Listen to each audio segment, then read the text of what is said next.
Greetings. My name is Raphael from Kinokuniya Bookstore in New York City, and we are speaking today with author Simon Winchester.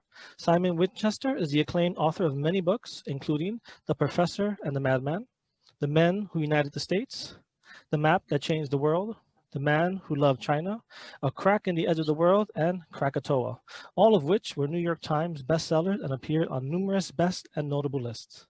In 2006, Winchester was made an officer of the Order of the British Empire by Her Majesty the Queen. He has worked as a scientist, a journalist, an adventurer, and an author. Recently, Professor and the Madman was made into a film starring Mel Gibson and Sean Penn. Hello, Simon. How are you today? Extremely well, thank you, thank you.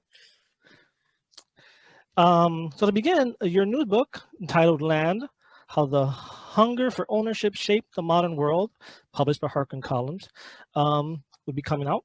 So the question I have to start is, land and land ownership is clearly an important issue to modern development. What brought you to write your latest book on this topic, and why is this important now? I used to live in Hong Kong, and when I came to the United States in the late 1990s, because I lived in a rural part of Hong Kong, it's difficult to imagine, but there are rural parts, I wanted to do much the same in the United States. And so I bought a little house in a village in Dutchess County, which is about 100 miles north of Manhattan, and liked it so much that in 1999, when the land surrounding the house became available, I bought that as well. And I think it came to me one evening, a sort of autumn evening. I was walking on my land, and you can hear the whistle of the train coming up from New York, and the bird song, and the sighing of the trees in the evening breeze. I suddenly thought, I don't believe it, I actually own a piece of the United States of America. What does that actually mean? I mean, you can't own the wind that's making the trees rustle and carrying the sound of the train. You can't own the water in the rivers, at least you couldn't then. You can't own the sea. But how come people can own land? Mm-hmm. And then I began to start thinking about the Native Americans who used to live on this land, the Mohicans. They never had a concept of ownership. They thought it was bizarre. Land was something that belonged to everyone. It was your mother, you looked after it. But we Westerners had a different attitude, and it was an attitude born in England in the 16th century, really, when land was equally commonly owned. But then someone came along and said, you know, it'd be much more efficient for agriculture and for raising animals and for growing crops if individuals owned it, and one portion of the common land would be devoted to cattle, and one part to pigs, and one to turnips, and one to wheat. And gradually society seemed to agree. And in 1604, crucially, the Parliament in England said, yes, this policy of what we call enclosure can begin formally.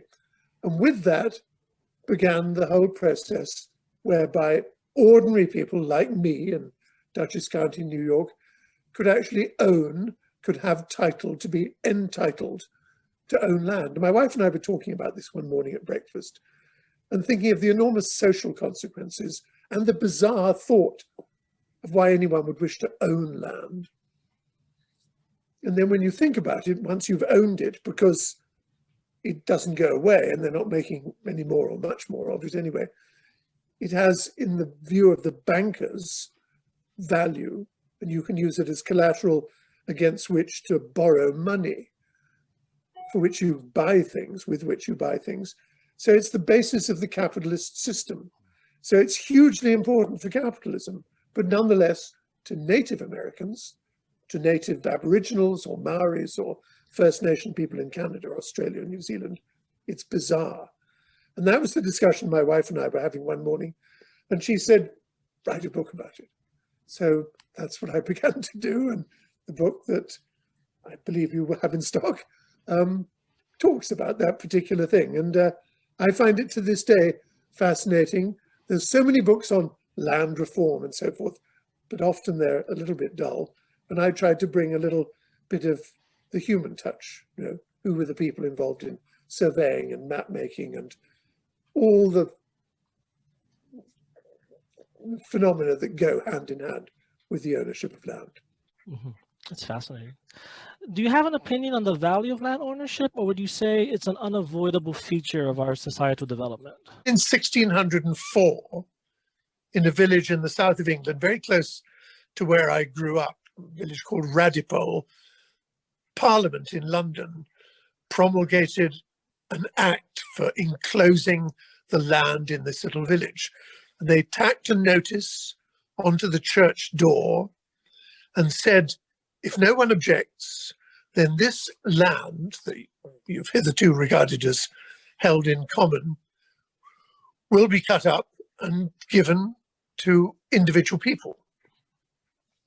This completely changed the landscape. I mean, both the physical landscape and the societal landscape. And it propelled a lot of people to leave the land and go and live in cities, or indeed to emigrate, to come to places like the United States, Canada, Australia, and New Zealand. So enclosure, the idea of individuals being able to own land, relatively new phenomenon. It changed everything. And to your question, it's a new phenomenon, but it changed the face of the world, quite literally. Mm-hmm. Wow, thank you for that. Historical events as well as key historical figures are key to your narratives. Who are some of the key figures in land, and how do you choose which people or events are relevant? Well, the way I've organized the book is I look at, before you can own land, you need to know where it is. Right. So you've got to create boundaries where one piece of land begins, where it ends. And then you've got to survey it, and then you've got to map it. So these surveyors and map makers, they figure at the beginning of the book in quite considerable numbers. There's a man called, and most of them are very obscure today. I look at a German working actually for the Russians in the 19th century called Struve, S-T-R-U-V-E, who decided that to make accurate maps, you needed to know exactly how big the land, the world was, how big the sphere, the planet was. And so the only way you can do that is to measure a meridian line. And the longer the meridian, the more accurate your measurement will be. And so he drew a line, he surveyed a line from northern Norway right down to Odessa on the Black Sea. It took him 45 years to do so. And it was a fascinating undertaking, which now is almost totally forgotten, except the United Nations memorializes it and has made it into a site of, cultural heritage and historical importance. So von Struve I write about. I write about the people that created the initial maps of the world in the beginning in the early 19th or late 19th century. One called the International Map of the World, inaugurated by another forgotten man called Albrecht Penck, who was a Swiss gentleman. I could go on and on about the figures that are important in the story. Some of them are particularly tragic, and one who I write about at great length is a man called Cyril Radcliffe. Cyril Radcliffe was a lawyer based in England who had never been east of Paris. He traveled very little. But when the British government decided to give India its freedom in 1947, and because the Muslims all wanted to create a new country called Pakistan, East Pakistan and West Pakistan, East Pakistan is now Bangladesh, they had to survey the border between India and these two new entities. And the Indian viceroy, Lord Mountbatten, called this lawyer who he knew and said, come and survey India, draw a line through it. And so he did. He came over, it took him 6 weeks, miserable weeks. It was incredibly hot. He didn't really know what he was doing, but he created in those 6 weeks the borders between India and Pakistan and India and what is now Bangladesh. Independence was declared. People moved over the lines to get to, if you're a Muslim, you move to Pakistan. If you're a Hindu living in Pakistan, you move to India. And the amount of killing that went on was phenomenal. Millions died. One of the most savage periods of bloodletting in modern history. All because a man called Cyril Radcliffe, who had never been to India before, drew a line with a fountain pen and said, "This is the border." So there are many stories like this in the book. Wow, that's actually really, really fascinating. The power of the pen, really. Indeed, right?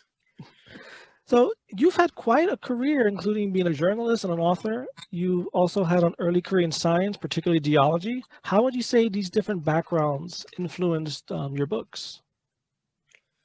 Quite a lot, I think. I've written 3 books which are specifically about geology. The first of them was called The Map That Changed the World, which was about the first ever geological map ever made. And then I wrote a book about the explosion of a gigantic volcano in what is now Indonesia called Krakatoa. And then I wrote a book marking the 100th anniversary of the earthquake that essentially destroyed the city of San Francisco in 1906. I wrote that in 2006. But all 3 of those books were informed, I suppose, by the years I spent at university, Oxford University, studying geology. I don't want to big myself up. I was not a particularly good geologist. I didn't get a particularly good degree. And I went off initially, once I had graduated, to Uganda to look for copper for a Canadian company on the border with Congo, the very mountainous country there. But I left that fairly soon thereafter to become a reporter on a newspaper. So I've been a reporter, a storyteller, if you like, nearly all of my life. But deep in the back of my mind is the geology that I studied. And oddly enough, the first of those 3 books, The Map That Changed the World, I dedicated to my tutor, who was vastly pleased because he thought I was a complete failure as a geologist. I went to become a newspaper man, the scum of the earth, I think he thought I was. But then I produced a book, which of course I dedicated to him and sent him a copy of. And he was enormously pleased and rather proud. And he only died about 6 months ago at a great age. So he died proud that one of his students, if he'd not really become a real geologist, had at least written about it and made geology a little bit more popular and palatable. Thank you for that story. Your book, The Professor and the Madman, was a surprise success. What inspired you to write it, and how do you account for why it was so successful? That's very interesting.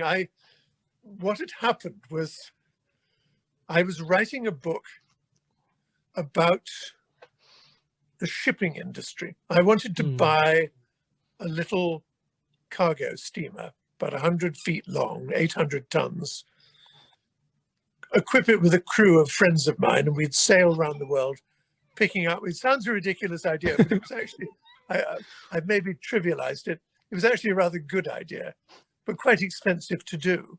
But my publisher agreed to pay, and so issued me a chunk of money, and I began the proceedings to buy this ship, which was in the Baltic. And I then went to have lunch with her in New York one day to give her a progress report. And after what normally happens, or used to happen pre-COVID, you would go and have lunch with your publisher, and then he or she would take you back to the office and show you the books on her shelf, which she's publishing that year. And one of them, she said, take any one of them. These are what I'm publishing. So I got out a book by a man called Jonathan Green called Chasing the Sun, Dictionaries and the Men Who Made Them, because I liked dictionaries. And I had a copy of the OED, the Oxford English Dictionary, that I had bought in Hong Kong secondhand. So I was up in the little house that I talked about at the beginning, reading this book. I was completely captivated by it, so captivated that the following morning, I was continuing to read it in my bath. I used to have a bath in the morning. And I came to a footnote which said readers of this book, a rather specialist book, will of course, know the story of W.C. Minor, the deranged American lunatic murderer who was such a prolific contributor to the Oxford English Dictionary. I'd never heard of this man. I sat up in the bath like Archimedes, if you like, and said, this is a wonderful story. It needs to be told. So by great good fortune, I had the telephone by the bath. And I remembered the telephone number in England of the only lexicographer, dictionary maker that I knew, a woman called Elizabeth Knowles. So with a dripping hand, I found the phone and tapped out the number, which is engraved on my brain today. Elizabeth eventually answered. And I said, Elizabeth, this is Simon. I don't mean to frighten you, but I'm calling from my bath in America. Do you know anything about this man, W.C. Minor? And she said, well, you're very lucky. I probably know more about Minor than anyone in the world because I wrote an academic paper about him. And if you do me the honor of getting out of your bath, toweling yourself dry and stand by the fax machine, which in those days we had, I will send you the paper I wrote. And she did. I rang I wrote a proposal which I sent to my London publishers, and they said, terrific, do it. And my American publisher said, no, this is a magazine story. This is not a book. Get on with writing your book about ships. And I was about to do that, to discard the idea, when another publisher saw the proposal and said, this is a terrific story. So I threw away the ship idea, the ship contract, gave them all the money back, and set to work on this book about dictionaries. Who would have thought that a book about 19th century dictionary making would do any business at all? The publisher printed 10,000 copies. And for some extraordinary reason, it took off to the point where this rather odd film has been made about it. But I'm not so worried about the film. The fact of the matter is that the book sold very well and continues to sell to this day. And it was a phenomenal book, I must admit. You're very kind to say so. Thank you. So I want to know, do you have any ideas on what has helped contribute to your success in general? And do you have any advice for others in that regard? Well, that's, yes. Why? I mean, I think I'm extraordinarily lucky, but no, I think Larry Ashmead, who was the editor who finally commissioned the book that became The Professor and the Madman, we had lunch when it was evident that the book was a success, trying to work out why, because as I've just said, a book on 19th century dictionaries, who would ever buy a copy? And he said it was about a hitherto unknown figure who made a major contribution to human society. The trajectory of his life was dramatically up and down and up and down. And because, as you may know, he injured himself in prison severely, he was involved in grotesque bodily mutilation. So do you, Simon, said Larry, know anybody else that can fit those 4 criteria? And I said, Larry, who do you think I hang out with? Of course I don't know anybody like that. And he said, think about, weren't you? I said, well, I was, because Harold Redding, the man my tutor, who I dedicated the book to, telling me about William Smith, the man who created, if you like, modern British geology. So I looked up his entry in what was then Britannica. I almost said Wikipedia, but that, back in those days, it was Britannica. It said, Smith William, born 1768, died 1832. World. And then there were 5 sentences that whetted my appetite. His map was plagiarized. He went bankrupt. He went to debtor's prison. His wife went mad. She became a nymphomaniac. And I thought, this is wonderful. I'm sorry that his wife became a nymphomaniac, but in every way, that's a story. And so I wrote that book, and that similarly was enormously successful. So I think what I've done also is to try and get obscure figures from history and tell the stories like I've told you about Mr. Penck and his maps and Mr. Struve and his survey, Mr. Radcliffe and his line, and turn them into what they truly are, which is heroic, forgotten figures from history. Definitely seems to be a formula that works then. Well, I don't like to think of it totally as a formula, but I just become fascinated by Right. these characters. And you were asking about advice to writers. Well, I mean, that's a lot of people write to me, as indeed I wrote to. I mean, my story in that regard is that when I was at my campsite in Uganda all those years ago, I read a book by a man called James Morris on being the London Times correspondent on the expedition which got to the top of Mount Everest in 1953. And this book transformed my life. I read it and I said, I don't want to be a geologist.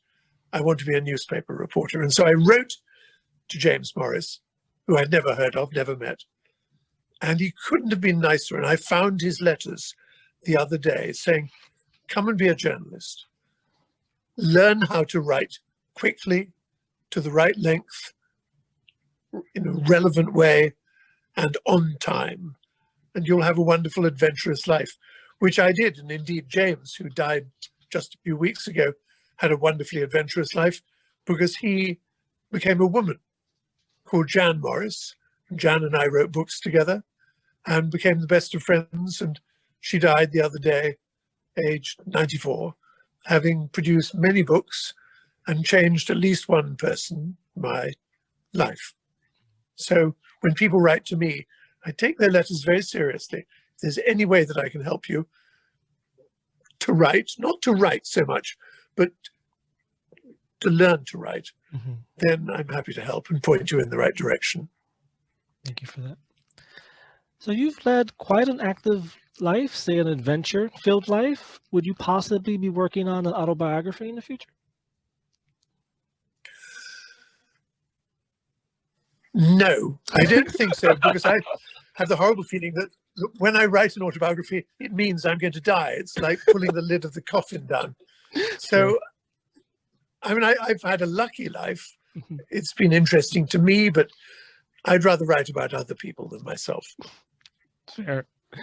And finally, could you read for us a passage from Land? Yes. Trespass. The idea, one of the things that when you buy a piece of land, you'll be familiar with the phrase real estate. Real estate is the land and anything that's on. Real property is something different. Real property means all of the physical accoutrements, but also what's called the bundle of rights. The rights you have to mine the land, to cut the timber, to throw other people who are not supposed to be on land off it, and to protect it from other people. So I was fascinated by fences and borders and that sort of thing. So in Massachusetts, where I live here and where I'm talking to you from, matters tend to be less formal. I've just quoted some no trespassing Texas. They're very, very formal, telling where you can go, where you can't go. It's a commonplace that ancient boundary trees have often grown so much since signs were placed on them by former owners that they've since folded themselves around the old metal plaques that once read no trespassing, but which now have been wizened and their letters conflated to read nog or nosing, which a good lawyer would probably argue renders the boundary invalid and letting any poacher off scot-free. Warning signs themselves do not keep people off another person's land. The American invention that is most traditionally placed to deter intruders from trespassing, and one which has spread worldwide since its invention in the mid-19th century, is barbed wire, or the devil's rope. The idea behind an invention that has at least half a dozen claimants to being its originator is timelessly simple. Quote, 2 wires twisted together with a short transverse wire coiled or bent at its central portion about one of the wire strands of the twist, with its free ends projecting in opposite directions, the other wire strand serving to bind the spur wire firmly to its place and in position with its spur ends perpendicular to the direction of the fence wire, lateral movement as well as vibration being prevented. I mean, what a ghastly long complication that is. A German immigrant named Jakob Heisch, who first fenced fields in western Illinois with bushes of the formidably spiky orange osage plant, Maclura pomifera, had taken out a patent for barbed metallic wire 10 months earlier than Glidden. Glidden is the inventor of barbed wire, resulting in a vicious lawsuit that lasted for 8 years. Glidden eventually won in the US Supreme Court. Barbed Wire magazine, who knew there was such a thing, published in Kansas to this day, writes extensively about fallout from the celebrated case, and it writes fully and sympathetically of the other inventors, including the splendidly named Ichabod Washburn, who turned his invention of a wire drawing process, once he realized he had missed the barbed wire boat, into the manufacture of sewing machine needles. So, the man who, with this elegantly incomprehensible description of barbed wire, which I read to you a few seconds ago, lays the principal credible claim to the first patent for it in 1874. He was the son of English immigrants to the United States, and he was named Joseph Glidden. His early demonstration of the usefulness of his creation had one unanticipated consequence. It helped in no small measure to bring about a signal change in the American diet, almost overnight.